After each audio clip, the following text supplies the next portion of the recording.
wabarakatuh.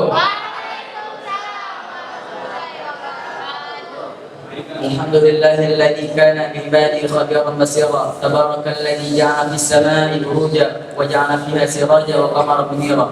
Asyhadu an la ilaha illallah wa asyhadu anna Muhammadan 'abduhu wa rasuluhu alladzi ba'athahu bil haqqi basyira wa nadhira wa da'iya al haqqi bi idnihi wa sirajan munira. Allahumma shalli 'ala sayyidina Muhammad wa 'ala alihi wa sahbihi wa sallim tasliman katsiran. Amma ba'd. Yang terhormat Khadim Ma'had Darus Sunnah Ustaz Ziaul Haramain, yang terhormat Kepala Madrasah Darus Sunnah Ustaz Bagus Hasan Tasri, dan segenap asatidz dan muslimin dan semua santri yang semoga dirahmati oleh Allah Subhanahu wa taala. Tentu dengan datangnya bulan Ramadan, jadikan ini nikmat besar yang Allah berikan kepada kita kaum muslimin. Akan tetapi orang-orang yang mendapatkan nikmat besar ini belum tentu menjadi orang-orang yang beruntung. Allah memberikannya nikmat yang besar berupa datangnya bulan Ramadan, akan tetapi dia menjadi orang-orang yang celaka dalam keadaan nikmat besar yang Allah berikan kepadanya. Lantas siapakah orang-orang yang celaka ini? Kali ini saya akan bawakan untuk berjudul kriteria orang-orang yang merugi di bulan Ramadan.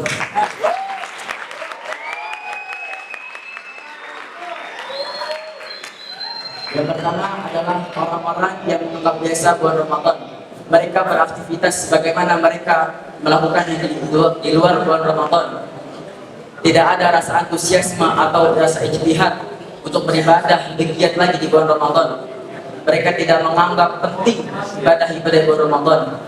Orang-orang yang seperti ini diibaratkan seperti orang-orang yang melewatkan harta ghanimah atau rampasan perang yang tak ternilai harganya. Lanjut, golongan kedua adalah orang-orang yang menjadi alim secara tiba-tiba. Bulan Ramadan yang identik dengan ibadahnya atau pahalanya yang dapat gandakan menjadikan seorang tiba-tiba menjadi alim. Yang tadinya ia melakukan maksiat di luar bulan Ramadan, dan ketika Ramadan itu datang, ia rajin beribadah, ia rajin bersedekah dan lain sebagainya.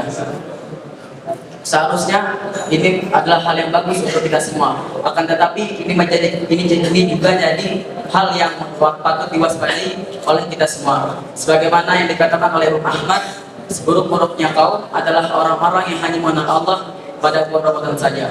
Jadi dapat kita simpulkan bahwasanya ketika bulan Ramadan itu kita melakukan kebaikan, maka patutnya kita istiqomahkan hingga bulan-bulan berikutnya.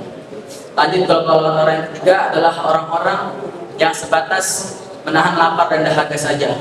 Orang-orang yang seperti ini tidak menganggap dosanya. Ia melakukan dosa seperti membenci, menggibah, memfitnah dan lain sebagainya.